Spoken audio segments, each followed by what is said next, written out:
नमस्कार, मैं हूं किरण। स्वागत है आपका जन संदेश टाइम्स में। पूरे विश्व और देश में फैली कोरोना महामारी की दूसरी लहर अभी खत्म ही हुई थी कि तीसरी लहर ने दस्तक देना शुरू कर दिया है।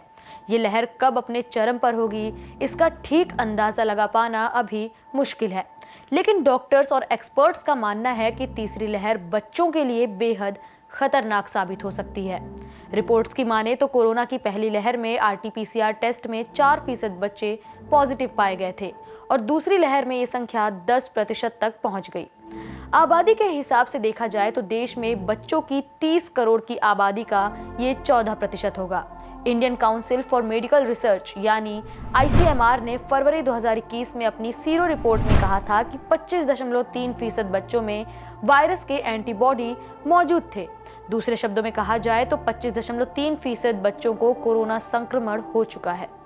जाने माने वायरोलॉजिस्ट डॉक्टर वी रवि ने एक इंटरव्यू में बताया था, अगर पहली और दूसरी लहर के दौरान कोरोना संक्रमण के आंकड़ों और सीरो सर्वे के आंकड़ों को मिलाकर देखा जाए तो कहा जा सकता है कि भारत में 40% बच्चे कोरोना वायरस के संपर्क में आ चुके हैं। उनका कहना है कि बाकी के जो बचे 60% बच्चे हैं, उनको कोरोना संक्रमण का खतरा हो सकता है। कोरोना की तीसरी लहर को ही देखते हुए सभी स्टेट्स और देश के शासन प्रशासन अलर्ट मोड पर आ चुके हैं। सभी तैयारियों में लग गए हैं और सख्ती से कोरोना गाइडलाइंस का पालन भी करवाया जा रहा है।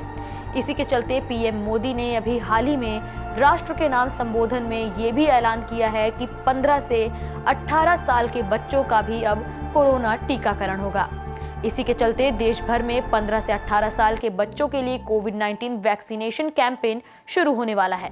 1 जनवरी से इसके लिए रजिस्ट्रेशन करवाया जा सकता है। 15 से 18 साल के बच्चों को 3 जनवरी से वैक्सीन लगाई जाएगी। इसी क्रम में हम आपको बच्चों के लिए स्लॉट बुक करने की प्रक्रिया बता देते हैं।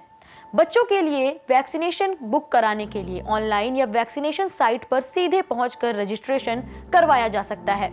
जैसा कि पहले ही बताया गया है कि ऑनलाइन रजिस्ट्रेशन 1 जनवरी से शुरू हो जाएगा। इसके लिए कोविन पोर्टल की मदद ली जा सकती है। वैसे स्टूडेंट्स जिनका अभी तक आधार कार्ड या दूसरा पहचान पत्र नहीं बना है, वो स्टूडेंट ID कार्ड का यूज करके रजिस्ट्रेशन कर सकते हैं। यहाँ पर आपको बच्चों के लिए कोविन के जरिए वैक्सीन स्लॉट बुक करने का पूरा प्रोसेस बताया जाता है। आगे बढ़ने से पहले बता दें कि बच्चों के लिए केवल कोवैक्सीन को ही मंजूरी मिली है। इस वजह से आप कोवैक्सीन के लिए स्लॉट बुक कर पाएंगे।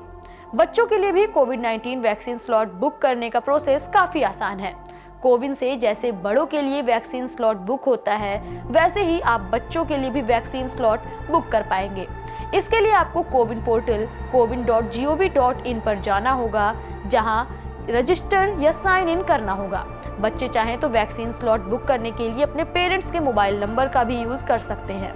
रजिस्ट्रेशन के लिए आधार या स्टूडेंट ID कार्ड का यूज किया जा सकता है। रजिस्ट्रेशन हो जाने के बाद स्टूडेंट वैक्सीनेशन की शुरुआत होने से पहले अपने पास के वैक्सीन सेंटर पर सर्च करके वहां पे वैक्सीन लगवा सकते हैं। इसके लिए आपको जिले के पिन कोड का प्रयोग करना होगा। स्लॉट खाली होने पर आप उसे बुक कर सकते हैं और अपॉइंटमेंट वाले दिन सेंटर पर जाकर वैक्सीन ले सकते हैं। ये थी बच्चों के लिए कोविड-19 वैक्सीनेशन को लेकर के अपडेट। अपने शहर, देश, दुनिया से जुड़ी तमाम खबरों के लिए आप देखते रहिए जन संदेश टाइम्स।